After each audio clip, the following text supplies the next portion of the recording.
The advice and opinions expressed by Dr. Granpeesheh and her guests are meant solely as suggestion and should not be in any way construed as child-specific advice.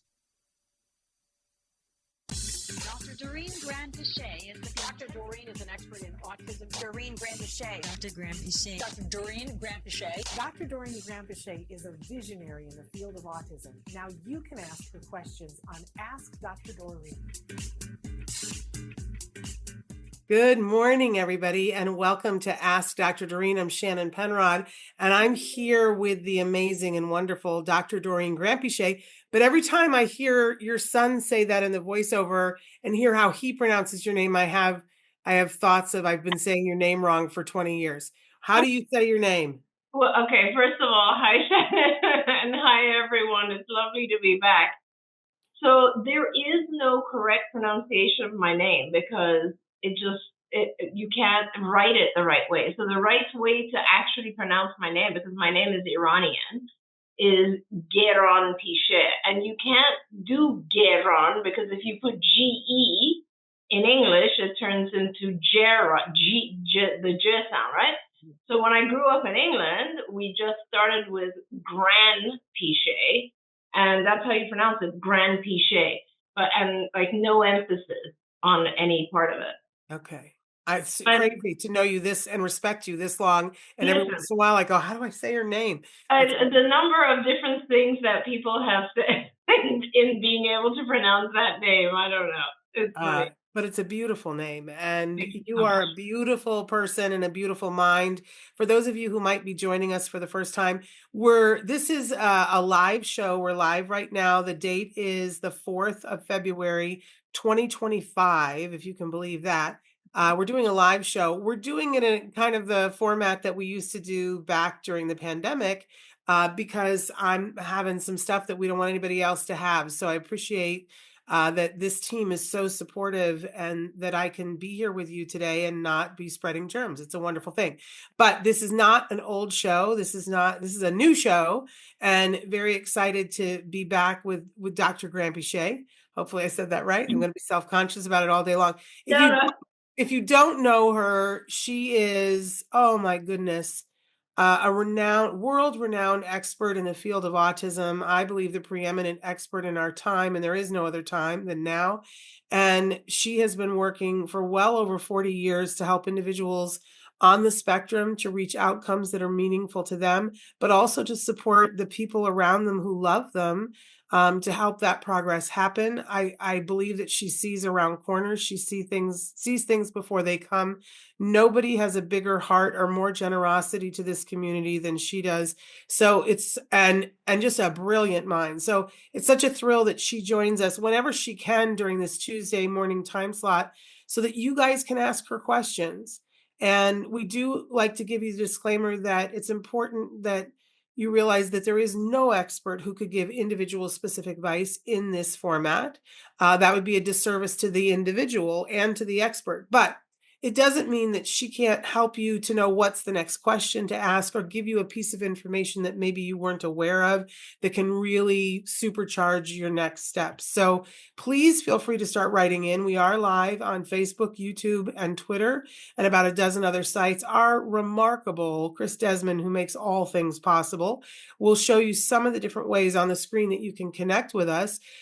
We know that some of you like to watch the live show, and we love it when you interact with us. So write in now on whatever platform you're on, and we'll take live questions. We do have a topic. We'll talk about that in a second.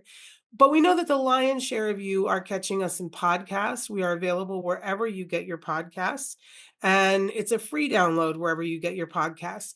Now, that means that you will hear ads play, and I hope that when you hear the ads play that you kind of celebrate and go, woohoo, these people are paying for me to get this free download. However, if that doesn't make you happy and it frustrates you in any way, know that for a very small fee, for $5 a month, you can subscribe to the channel and get everything that we do on Autism Media Network, everything that we do. You can get it ad-free for $5 a month. All you have to do is go to glow.fm/autism-live, $5 a month, and it shows up in your inbox. That includes Ask Dr. Doreen, Autism Live, all the stuff that we do there, and anything that we do is going to show up there in your inbox automatically. So definitely check that out. I feel like I have forgotten something really crucial and important, but I'm sure it'll occur to me. We always start with a starter topic, and our starter topic today is what to do when you really want to work on independence goals, but at the same time, you're concerned about safety. And sometimes it's hard to balance those two. I've been hearing from a lot of parents, and we've gotten a lot of questions in the last 2 weeks, Dr. Granpeesheh, that show me that people are struggling with this. And I know I struggled with this. So I want to jump in and ask the first question. And we've got a nice mix of questions for people who are adults, teenagers, and littles. So I thought that was kind of remarkable. Our first question is, my son is 17 and I'm feeling pushed. The team around us who has been so helpful is suddenly pushing independence goals that I'm not sure he's ready for. They want me to work on giving him more autonomy, and while this is a dream, I am terrified. For instance, they want me to start leaving him at home alone, at first for 5 minutes and then 10 minutes, until we can work up to 2 hours. I just don't know why. Things are going well. So much can happen in 2 hours. Is this even a realistic goal? I can't picture this ever working, and I don't know why all of a sudden they're pushing this agenda. Does he really need to be able to pick the cereal that is the best deal? I'm worried that there is some cookie cutter program that starts at 17 that doesn't fit my son's needs, but they're going to make me do it anyway. What do you advise? Yeah, that's a great question. And I think that it's important, Shannon, to talk about two different things here that's happening in this. One is the concern that every parent has that their child is not safe, and that I will, and 17 is a long time for this parent to have been taught to be overly cautious, right? I mean, it's not, over time, we realize, oh, I have to really watch over my child. And so letting go of that is a very difficult thing. And I think that independence is good for everyone. I mean, Shannon, we've had also folks who have autism who have come on our show and have said, what can I do to get some independence from my parents? So it is good for everyone, but I strongly believe that parents know their kids best, and we have to pay attention to that fact as well. That said, I think that you have to just try it. You don't need to do 2 hours. You can try the 5 minutes and see how that feels. Try the 10 minutes and see how that feels. Realize that giving the child or the adolescent independence will broaden their horizons and give them a lot of different opportunities that they wouldn't otherwise have, like having friends and hanging out with friends, maybe going to environments where you're not involved, and so on. And also realize that they're not always going to have you around. So sooner or later, learning independence is an important thing. And as far as, as long as you think that your child has the skills for safety, that's just, you have to teach safety first, right? If they know the things to do in different situations, and you do this cautiously and over a period of time, then I think everything will be okay, and you'll come out on the other side feeling better about it. This is very similar to parents who talk about, I know my child won't sleep through the night unless they sleep with me. It's one of those very difficult decisions that we make with our kids, is letting them go through maybe a period of time that either is difficult for them or difficult for us, in order to have this longer term benefit, right? So those are all things that I want you to think about. But the other side of this question appears to me that there is no trust between this parent and their provider. And that is, I think, a very, very, very important factor to pay attention to. Ultimately, it is the provider's job to advise you, not to force you to do anything. You are the parent. By the way, your child is 17. By 18, they have the right to make these decisions. So you probably depending on your child's level of functioning, you might want to look at conservatorship or guardianship before they turn 18, or just not, and let them go off on their own if they are able to. But the bottom line is no provider should be making you uncomfortable. That's not their job. Their job is to sit with you and discuss just what I did. Like, these are the things that he'll be able to benefit from. These are the things your child will be able to do. This is why it's important. Shannon, you and I used to have these discussions, like, about letting him go off to school, that kind of stuff. But the truth is, ultimately, it's the parent has to be the one to make the decision, to feel comfortable about it. And you have to be able to trust your provider. No provider should be following a cookbook approach, right? Every child is different. Every parent has different goals for their child, but based on what they know about their child. So those are important things. If you don't feel comfortable with your child, then with your provider, then I think you might want to look at other providers.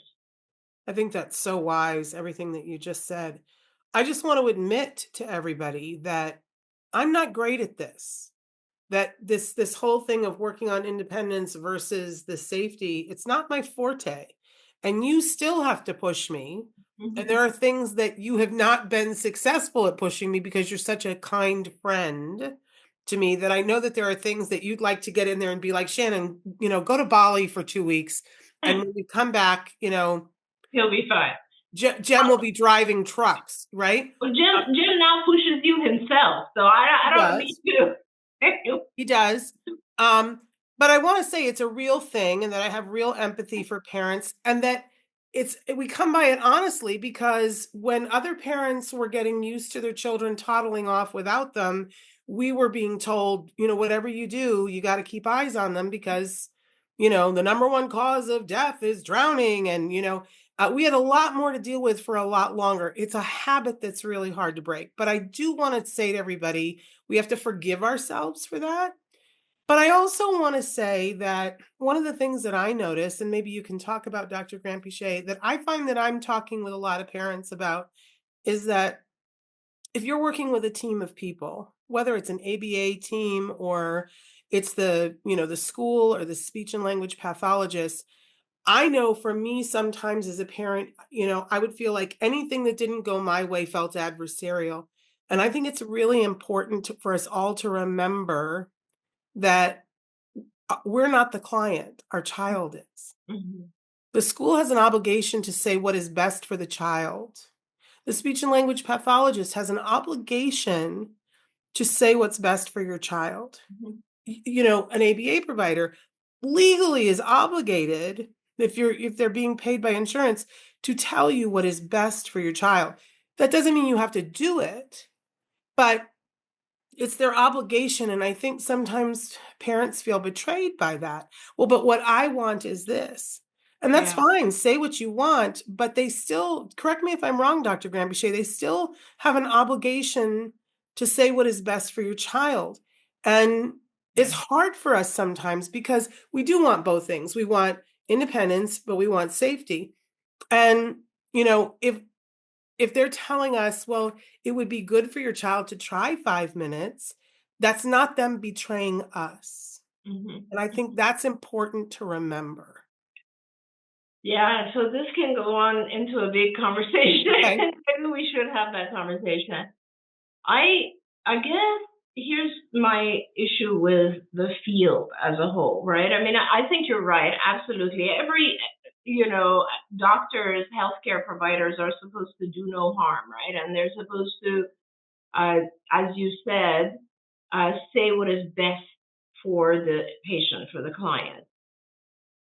Unfortunately, there's a few things that kind of conflict with that, right? One thing is that, unfortunately, payers don't really want to know what's best for the client. They want to know what they are obligated to do in the shortest period of time. So that fact, the fact that payers push back on what's right and best for the patient, does influence providers, right? There's no question about it. So that's one thing. So there's this kind of counter energy, I guess, or force that makes the provider tend to want to go through a set of steps and let go of the child as soon as possible. That is very real and it exists. So that's one. The second issue is, I don't think, because of the growth of autism, because of the increase of autism, the prevalence over the last 10 or 15, 20 years, and the fact that it has increased so dramatically, there simply are not enough well-educated, well-trained providers. They just are not. And so sometimes you have, young individuals, and I hate to say this because I can say this now at my age and having had years and years of experience with thousands of kids. And there was a time when I was 27 and I had gotten my doctorate degree and I would come into this world and I knew very little about child development. And, I hadn't had my own kids and all that sort of stuff. And if you really think about it, Shannon, the majority of the providers out there, BCBAs out there, are in their 20s. They have not yet had children, and they don't have a whole ton of experience. In fact, I think one of the problems with the field is that BCBAs who are taught and are very, very good at modifying behavior, right? That is what they learn. They don't learn about the diagnosis of autism. It's like, and they don't learn about the medical aspects of autism. They don't learn about all the things that go into being an autistic individual. So it makes it harder for me to trust, I guess, as a parent. That's why I always think that it's got to be a very collaborative effort, right? It has to be, and that's why trust becomes such an important thing. And that you remember, you would sit with your supervisor, Sabrina, and you trusted, you sat together and she would say one thing and you would say another thing, and you'd come together and it made sense to you as a parent. And those types of things are very important because you were a self-aware parent that could say, oh, this is not about him, this is about me. This is about my fear, it's not about his capability. And that's what's, I think, very important. And yes, you had a supervisor who could always say, we can do more, right? But again, it's got to be, the trust has to be there and both sides have to agree on it. And you have to feel good about it as a parent. You can never just give in and say, okay, I'm going to do it just because you're telling me to. That's so true. And thank you. Because sometimes I get all black and white on it. But the truth is that Sabrina would come to me. I always say she's like a stealth bomb. Sabrina would come to me and want to do something, and my gut would say no. And then she would draw it out of me. Okay, what are your concerns? Yep. And she would help me to see that the choice was mine. But she would lay out two scenarios for me. I called it the pause, that she would tell me this, if we go this pathway, this is what he will learn. And if we go this pathway, this is what he won't learn. And here's what the outcome would be. And in that way, then she would say to me, so what would you like to do? Yeah. She would just ABA the snot out of me. Yeah. Exactly. I mean, really. And I think how frequently I think about how lucky I got that I had her. But I think you're right. Probably everybody doesn't have that. And I never want to say to parents, don't advocate and don't say what you want. But I do want them to consider that sometimes what our child needs is not the first go-to on our list. Yeah. But I love that the thing that's very telling in what this parent said was, she said, they want me to work with him on autonomy. And while this is a dream, she has dreamed of this. Yep. And then she said, I am terrified. And I think that's the crux of all of it. That is very, very important. That's right. That's very telling. Yeah.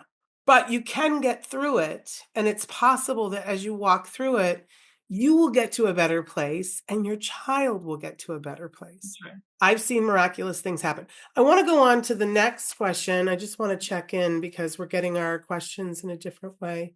I want to say that Rosie says hi, and Shy One says safety comes first. And I love that you would address that it's important to teach the safety first. But I love this question because it makes me think of a scenario that we had here on the show where somebody wrote in and how that turned out.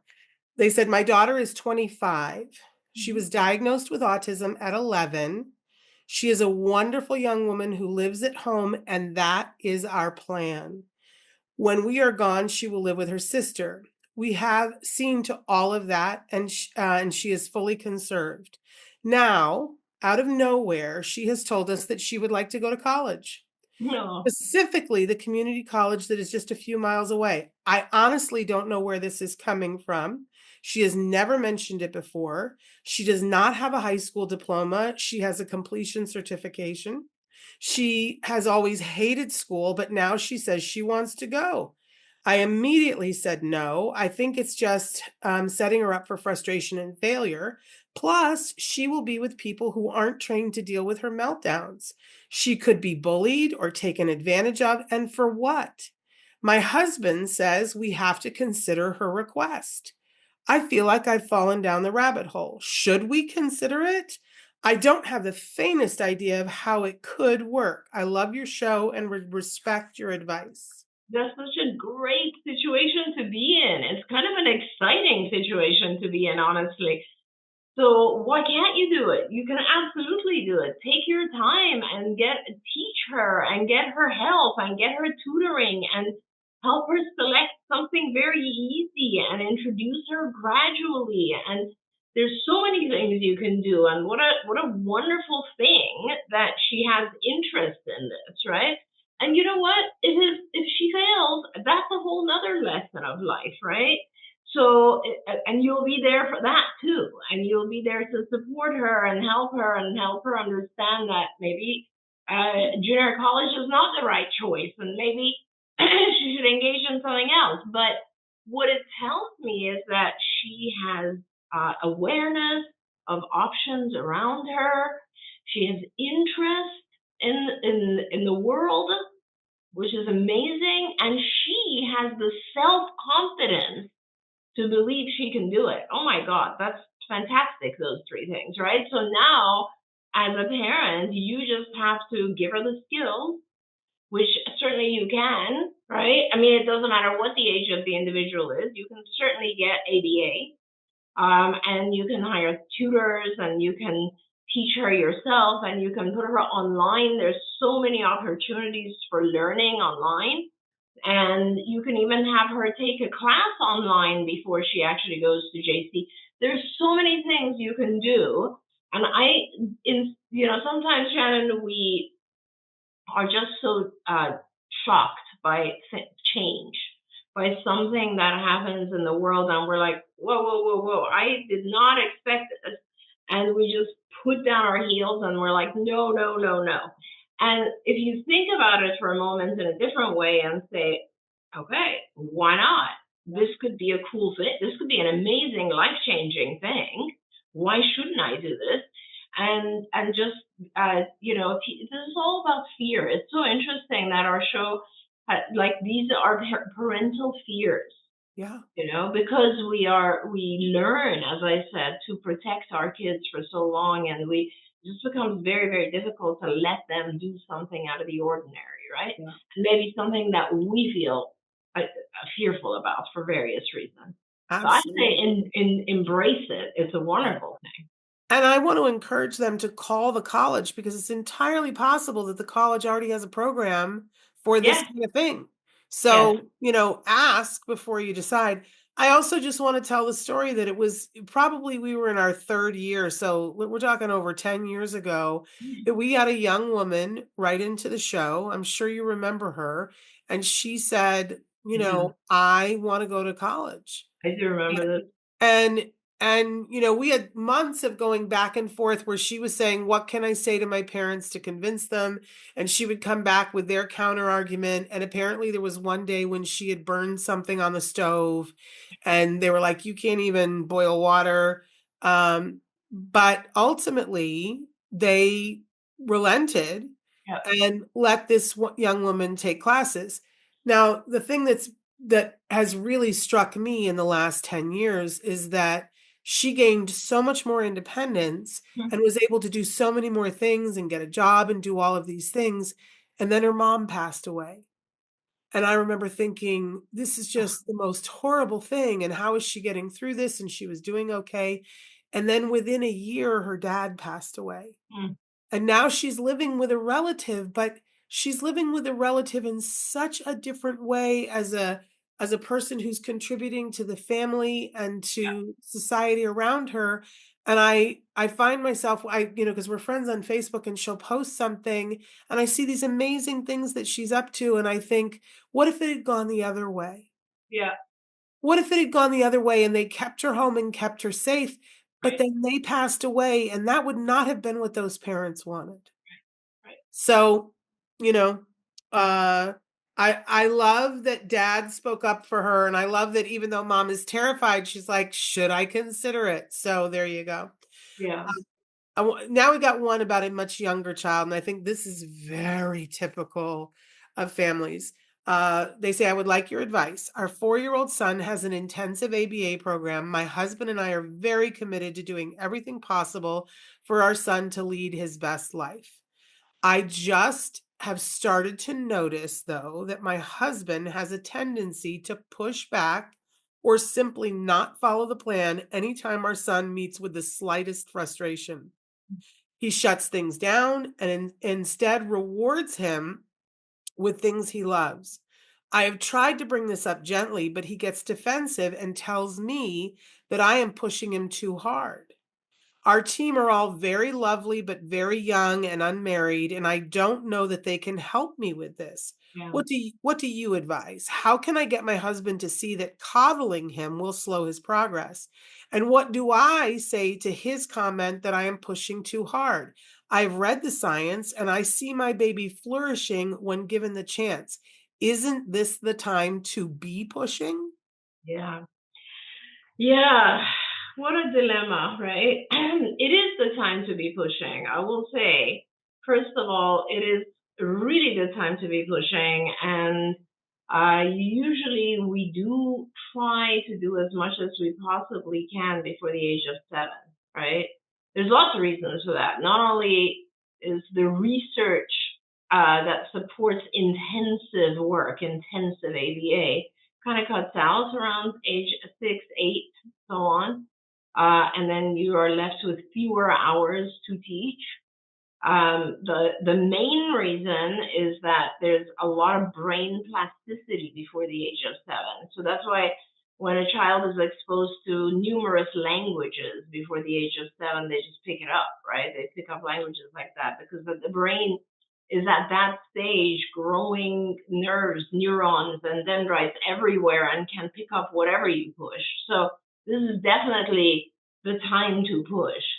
I think the question is more how to convince how for you and your husband to come to a middle ground in regards to what is the right pace of pushing, right? And this is where, as you know, Shannon, I always say the whole experience has to be fair for the child. So I think that you, as a mom, should be focused on how to demonstrate to your husband 2 things. One is that it is fair, and the other is that your child is learning. Those 2 things, like he can do it, and we're doing it in a fair way, right? So he can do it. How do we demonstrate that? Take a task that your child doesn't know yet and ask the team and yourself to actually teach it to him, and then go back to your husband and say, hey, look at what he just learned. Yeah. We were not pushing too fast. Look at what he's capable of. He's capable of a lot more. Talk about that. Because I think it's important for your, parents. I mean, we've been talking about how We all protect our kids. Dads have a very interesting angle when they look at their kids, and a lot of it, I mean, a lot of times there are also dads who are pushing their kids and so on, but there are a lot of dads who are, it's the dad's job to protect the whole family type of thing. That's how they look at it. So I understand where he's coming from, and I don't think you should push in the sense of making your spouse defensive. That just doesn't work for anyone. But I do think that it would be great for your team. One of the things that behavior analysts do, which I think is very valuable, is they graph progress. You look at data. It's not an opinion. You look at data and you can see, like with all of our kids, that how much language they're learning, how many social skills they're learning. And these rates of acquisition are what actually made health insurance want to pay for ABA. It works, right? So being able to show that to your husband, I don't know what he believes in, but finding the thing that convinces him is important, because that is, I think, what will help him a lot. Now, the other side of it is making sure that things are fair, and that starts with the child actually being happy. Sometimes our kids get frustrated, that's fine, but every child gets frustrated. Have you ever seen a child who doesn't get frustrated when they're learning to ride a bike? Have you ever seen a child not get frustrated when they don't get a math problem right? Like, every child gets frustrated when it's new material and they're not good at it yet. It's a normal thing. Every human gets frustrated. If we were to not get frustrated, we would never learn. Like, let's just be honest. That learning begins with a level of frustration, and we overcome it because we practice and do all the things we do to learn. So make sure, though, that your husband can see that in general, your child is just as happy as everyone else, right? They might have a day where they're frustrated because something hard's happening, but in general, they're very happy. And this is how you can do that. On the days and times when your child is frustrated, later in the same day, reward him more. Increase the reinforcers. This is kind of what I always talk about. As the demand goes up, the reinforcer has to go up. If they're balanced and things are fair, you have a child who's thriving and enjoying and trusting their team to get them through, trusting their team to model and reward, and they know they're going to be able to do this, right? And if they don't, we're going to make it easier. That's the whole basis of ABA, is like, let's reward behavior that is good, that we want to increase. Let's reward skills. And perhaps, maybe, by the way, the other side of the coin is maybe he's frustrated because he's not getting enough reward. So pay attention to that, right? We never want a child to be frustrated for long periods of time. We never want a child to continue to be frustrated to the point where they find something aversive. So, we want to listen to dad's side of it as well, and just make sure he's learning and he's happy about things, even if he gets frustration over new things. Yeah, I love all of that. I have to say that for me as a child, my parents were wonderful people, but they had not been taught and did not teach us how to deal with frustration or our feelings. It wasn't how Yeah. anybody talked about anything. And so it's only been as an adult and sometimes watching my son be taught how to deal with frustration. And I look to him as my best guide. And I remember years ago, I know I've talked about this before, I was watching a video of another little boy having therapy, and his mom, he was frustrated and his mom was outside the door crying. And I was crying watching it. And Jem was 10 and came up behind me and he said, "Why are you crying, Mom?" And I said, "Oh, because it's hard. I remember when it was like this for you." Yeah. Yeah. And he said, "I don't understand why. I know why the kid is crying. He's frustrated, but why is the mom crying? Why are you crying?" And I said, "Because it's hard for us when you're frustrated. We feel it deeply. Yeah. You're frustrated." And he said, "But doesn't the mom know that frustration is just a sign that things are about to change?" What This an was my amazing thing. this was my 10-year-old who Yeah. had been through this program and had been through what this little boy was going through. And I thought, God, he's so wise. But he was given skills of how to deal with frustration and to realize that frustration is real, it's present, and it's part of a process. It's not a stop. It's not a hard stop. And that when we stop, we make them bake in it. And that's not a good thing. That Yeah. he learned that, okay, I'm frustrated. How do I want to deal with those feelings and continue on? Yeah. And he uses that every day. Yeah. And I use that when I remember, because I learned that watching him do that. It's so funny, the misinformation that we bring to things that Yeah. I will hear parents say something, well, I just don't want him to be tired out. And the truth of the matter is, if it's fair, that piece that you were talking about, I don't ever see anybody at Disneyland go, this I is don't. going to tire him out. We just can't. Yeah. And if you stay a whole day at Disneyland, you will see children get frustrated. It's the happiest place on earth, but children get frustrated. They get tired. They have a mini meltdown. They rest, and then they're, ready to, Exactly. no, and Exactly. nobody's being harmed, right? So we can stop being afraid as long as we're mindful of the fair piece. Yeah. Yeah. Shannon, I often talk about, this is what you're saying is so true. I often talk about how things change when we get that diagnosis of autism. We stop. I tell a lot of parents when I do their initial diagnosis or their first evaluation after the diagnosis, I often tell them, if you want him to behave in a certain way, you have to treat him as if he is able to behave in that way. And what happens is when we get that diagnosis, we're just like, oh my gosh, I have to be hands off. I have to let him do whatever he wants. It's autism. I have to walk on eggshells. I have to be so careful. I can't treat him like I would any other child, my other children. And that is not right. It's just not right, because Not fair. you're making an assumption that your child with autism is not intelligent enough to learn from the rules of society. That's not a fair assumption.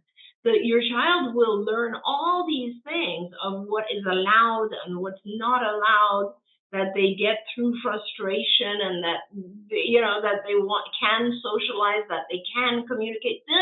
In fact, kids with autism are so incredible that if they don't have the ability to speak, they learn other ways to communicate. I mean, that's how intelligent they are, So we have to respect that and allow that. And the only way we can allow that is by actually treating them the same, right? So it's okay if he gets frustrated. You gave a great example, and he'll be fine, as long as it's fair. I have to say, I try not to be judgmental, especially of parents, because I don't know everybody's circumstances, and emphasis on the try, because I'm just being honest here. But I have to tell you, the thing that tears my ticket the fastest is when I'm out in public and I see a teenager or an adult on the spectrum engage in a behavior that I know is going to make life hard for them in the short run and in the long run. And the parent raises their hands and goes, well, he's autistic, he's on the spectrum, as in that's the excuse. And it makes me mad. Yeah. Now, it makes me mad on behalf of that young person, because they don't know this is preventing me from having the friends that I want, from being able to do the things, and I know they're capable of learning it. Yeah. And I'm frustrated for the parent that they don't see that. Yeah. And then it's kind of a moment where they're stuck, but more than anything, it makes me feel bad for that young adult, because I can see how people are looking at them, and it's not fair. Exactly. It's amazing that you're giving this example, because as you know, I have a young man who has autism in my neighborhood. And one of the things I actually didn't notice about him before, but occasionally when I take my dogs for a walk, he wants to join me and he can join me. But one of the things I noticed is that he will suddenly scream, right? And it's not Tourette's, but he chooses, it's a self-stimulatory type of activity. And so I had a conversation with him about it, and I said, and the other thing about him is that he's lonely. He's very lonely. He often talks to me about that. And so I had a conversation with him about that, and I said, how do you think other people see this when you do this, right? And can you just do it when you're alone? And I'm telling you, it has changed him completely. Like he really doesn't do that, and because he just wasn't aware Yeah. of this. No one had given him the benefit of the doubt to be able to tell him this, by the way, is not probably why you're not making friends. You know? You've reminded me, I need to reach out to him because he was one of Joanne Laura's buddies, and he, Yeah. he would call her and say, "Hey, I see that they're doing this Gloria Stefan show. Would you like to go?" And they would go to the theater together and have a Oh, lovely time together. And I need to reach out to him. Thank you, because he's a lovely human being, and I know he misses her. yeah. We've got a bunch of people write in. Nessie wrote in and said, "We struggle mostly with our child's fear and lack of trust in himself to become independent." hmm And Anything to so say? I'm so glad somebody brought that up because there's, when I was directly working with kids myself, there were a lot of anxieties and phobias that I could see my children have. And we would actively work on those. And I don't see those issues coming up in behavior plans as much anymore. I think it's because a lot of people just ignore the child's anxiety. Phobias are a form of anxiety, obviously. So it is very important to address those fears, right? It is very, very important. And social phobia or just agoraphobia, like having a fear of going out alone, having a fear of being in social situations, separation anxiety, having a fear of being away from the family, all those types of things are very real. And when someone has a diagnosis of autism, we tend to, it overshadows all these other things. And we never even think of, by the way, this is not a characteristic symptom of autism, it's a side effect. I need to kind of work on it. A phobia is not one of the symptoms of autism. Let me just be very clear. It is there, it's very, very real because the individual, I would feel phobic. I would have higher anxiety if I couldn't understand language, couldn't understand people, couldn't understand the pace of information coming at me, had sensory issues, all that. The symptoms of autism, in my mind, actually do really lead to having a heightened level of anxiety. In fact, there's a lot of research on that individuals with autism have higher percentages of anxiety than the normal population. So it is very important to deal with those anxieties, and there's lots of different, both behavioral and non-behavioral kind of cognitive methods to deal with anxiety. We've talked about anxiety a lot. There are lots of different treatments. I do suggest that maybe for this viewer, they can go back and look at. I did a whole, I think, hour-long thing on anxiety and both You've done systematic, two. There's maybe part 2 hours. one and part Yeah, two. Yeah, yeah. absolutely. Where we talked about behavioral, like systematic desensitization, and a lot of cognitive behavioral, depending on where the child or individual is at and how much understanding and awareness do they have of their own anxiety. But that you should address it for sure. I really want to encourage people. Our YouTube channel is just a wonderful library full of videos. And if you go on it and put in Ask Dr. Doreen Anxiety Show, and put part one or part two, whatever, it will pop up and you'll be able to go back and watch really incredible program, 2 hours that was so, oh my gosh, I learned so much from. And we've done other shows about anxiety, but Yeah. that's the definitive 2 hours, really important. And I also think too, one of the things that I feel like parents are talking more and more about is there a way to bake into my ABA program to build my child's self-esteem? Which I think is a great question and can counteract some of this where they're uncertain of themselves. And Absolutely. ask your team, Absolutely. what can we do to be building the self-esteem? I'm sure it's different Absolutely. for every child, but critical. Self-esteem should Very be critical. discussed. I totally agree with you, Shannon. Yes. I'm so excited. Esther is with us, and I don't know if I don't know if we've talked about it, but Esther was with us. She and her husband supported us at the All Ghouls Gala this year.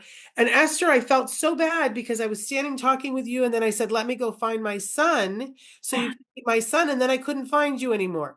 So I do apologize, but She says, my 5-year-old son is potty compliant, but how do I teach him to request the potty when he has to go? Great question. Yeah, it's a really gradual process where we put the individual on a schedule. I think when you say potty compliant, that means that he is already on a schedule. That means that on whatever schedule it might be, and you might want to tell us, you remind him to go to the potty, and then he goes to the potty. So if that's the case, then there's another phase after that, which you basically want to make sure that your child is independent when they go to the bathroom, right? Because if you're trying to get them to a point where they independently go, then you want to make sure that even if you're reminding them to go, they're able to do all the things that are involved with going. So opening the door, turning on the light, taking their pants down, sitting, going, wiping themselves, washing their hands. The whole thing has to be mastered on a compliance schedule. And then all you have to do is fade your reminder out, which is not that hard to do. So there's lots of different ways to do that. Obviously, you can first, one of the funny ABA things we do is you just reduce the verbal reminder. You can have visual, you can have pictures. You can actually just look at your watch and say, oh, and like point to. You can show a picture of the individual going to the bathroom. You can ask the child, "What time? Do you know what time it is?" Guess what?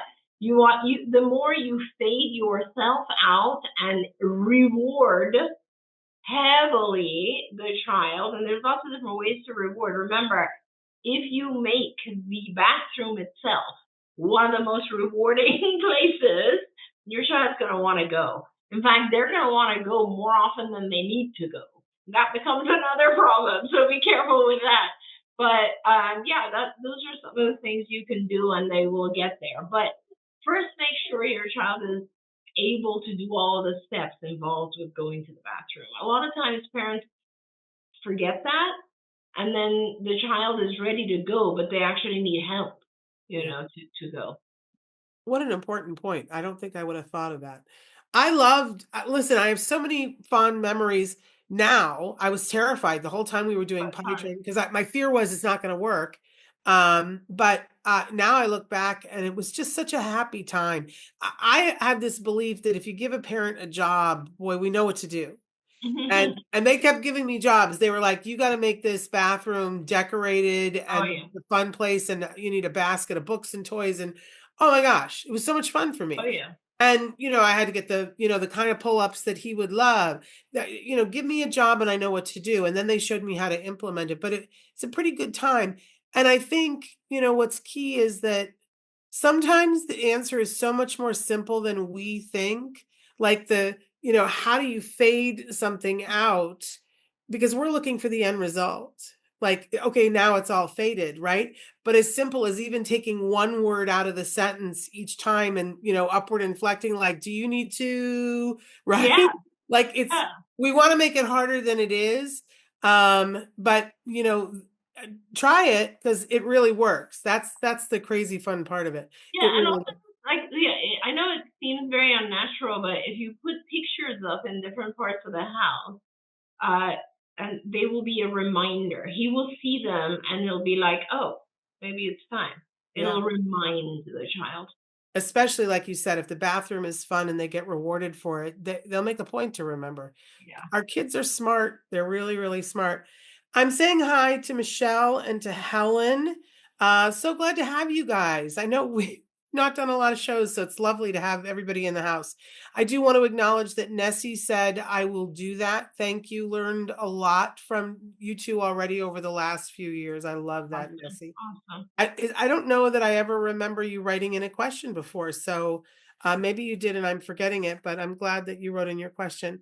We had one more question that came in before time, but we have time for more questions if you guys have questions.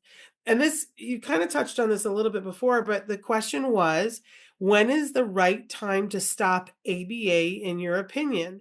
They Mm. said, I am a new BCBA and a mom with a 16-year-old getting treatment. I have to admit that I am disappointed when I hear colleagues talking about exiting teens that still could benefit from more treatment. What are your thoughts on this? Yeah. It's funny that this question had come in, and I was kind of alluding to this earlier Okay. when we were talking about the ethical responsibilities of BCBAs. So, Yeah. and this is what's really fascinating. There is a law in various states. It is in California right now as well, and in other states, some other states, not all states. But, well, actually, let me back up and say in all states, there's a law that is called the Corporate Practice of Medicine. And this law says that a person who is not a medical doctor cannot own a business that a medical doctor is working in. Okay? You cannot have medical doctors working for corporations. They Okay. have to be working for professional corporations. That means the owner of the corporation has to be a doctor as well. Now, Um, that law also applies to ABA in some states. It's not as prevalent as it is for physicians, but it is now also in some states for ABA.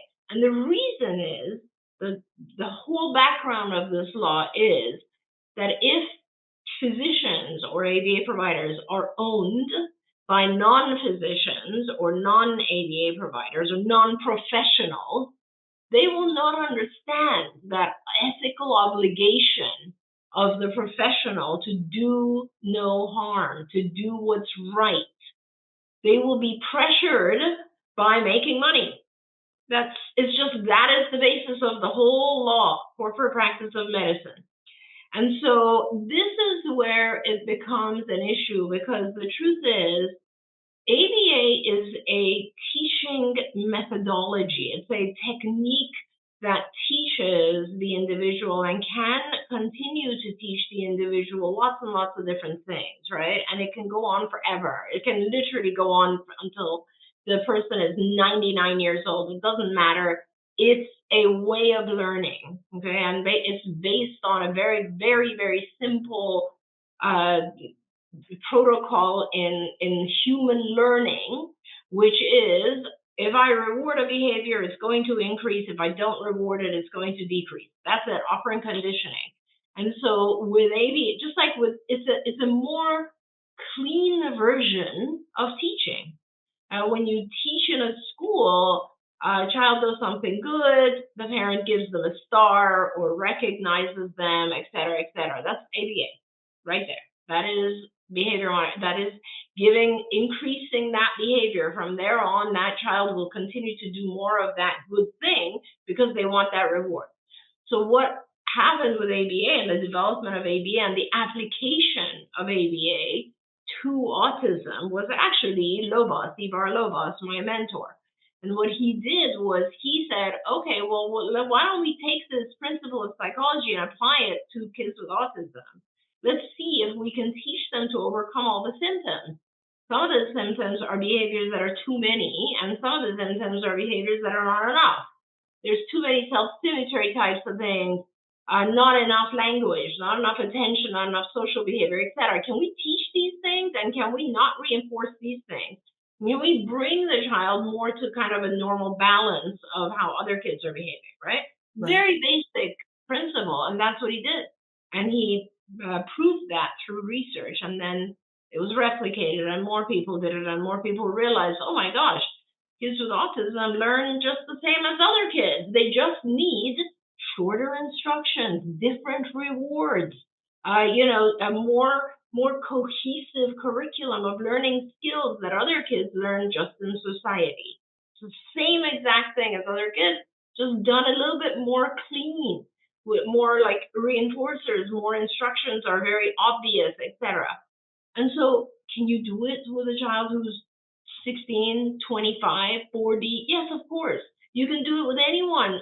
It will help them learn. Now, we be able to get funding for it, it becomes harder and harder because a lot of the research that was published in the beginning that proved that ABA works was conducted on younger children, right? And unfortunately, when that research was done, many different people all over the world did tons of research, including us, and we published all this, and the world came to realize, oh wow, ABA really can change people and can teach them. And we were all happy because it went to insurance companies, and insurance companies learned, oh wow, we need to fund this thing, right? It works. So they started funding it. Now, after that, there are hundreds, thousands actually, of research articles that show adults with not just autism, but Down syndrome, intellectual disability, other types of learning disorders, etc., can also learn from ABA techniques. There's thousands of articles, right? They're just not a comprehensive ABA. They're not focused on teaching the individual everything. They're focused on teaching the individual one thing. For example, we can use ABA today to teach a very severely affected intellectual disabled individual to safely cross the street, to learn how to brush their teeth, to learn how one thing, right? Focus programs. They're still incredibly effective. Insurance companies, however, came back and said, we're not going to really be paying for massive amounts of ABA for the rest of someone's life. We'll give you lots of ABA for young kids, but unless they show really good progress, we're going to say it's not medically necessary. So that becomes the issue. The issue becomes getting funding for it.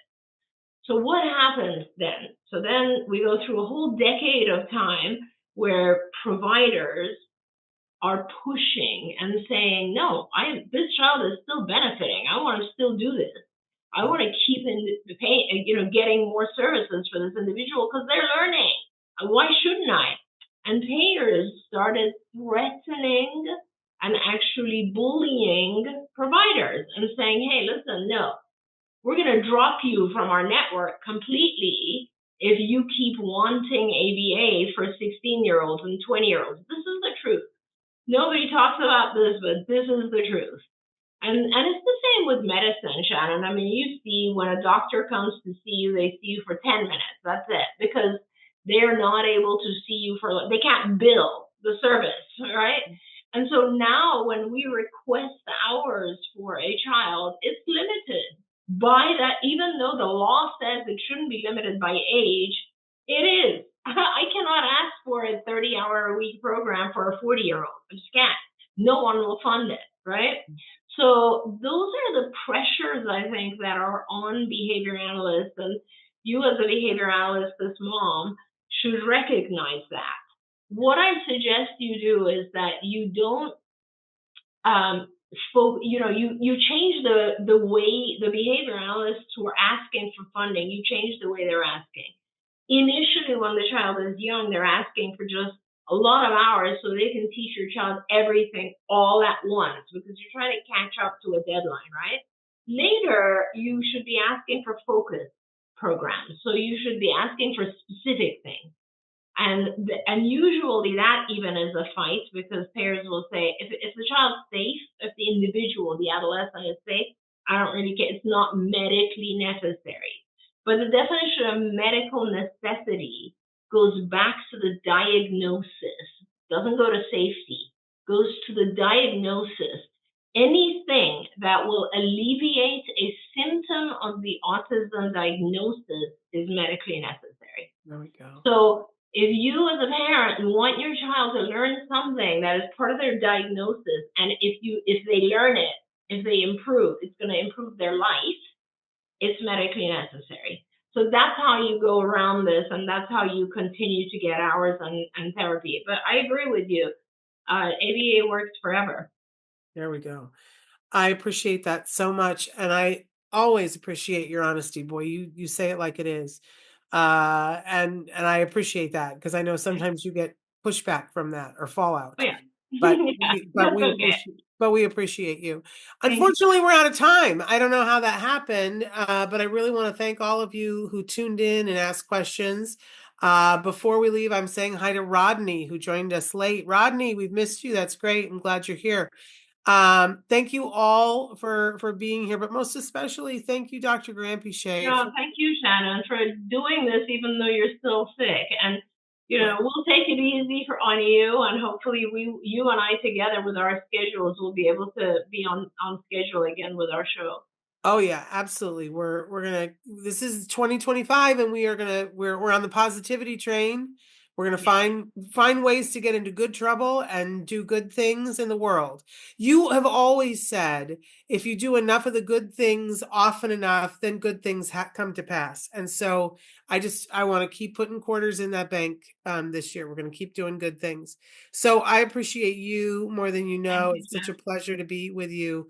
I would get out of my casket to do a show with you. So, because I would go, Feel I'm not better, gonna- Shannon. but I'm not, no, I sound worse than I am. I'm doing much better, but thank you so much. And we thank Chris Desmond for making this all possible and all of you. All right. Well, we're back tomorrow with a great show. We're having Alex Lynn on the show. He is a young man who identifies as being on the spectrum. When he was 16, he started the concert Autism Rocks. He's got an announcement about that. He has, finished college and has been the last year and a half working his job. He has some things he wants to get off his chest, things he wants to talk about. So we'll be here with Alex tomorrow. And then I don't know if you know this, we're having Nick Yates on the show next week. Oh, that's exciting. That he very specifically asked and said, I'm ready to come back. I want to, So when is that? What day is that? I think that's on Monday, if I'm not mistaken. Wonderful. So we've got some big shows coming up that you guys will really, really enjoy. So until tomorrow, I encourage you, we've got a hug for you and one for your kiddos as well. And we'll see you next time. Bye-bye for now. Bye, everyone. Don't forget, you can watch Ask Dr. Doreen live every Tuesday morning at 10 a.m. Pacific time. We hope to see you there.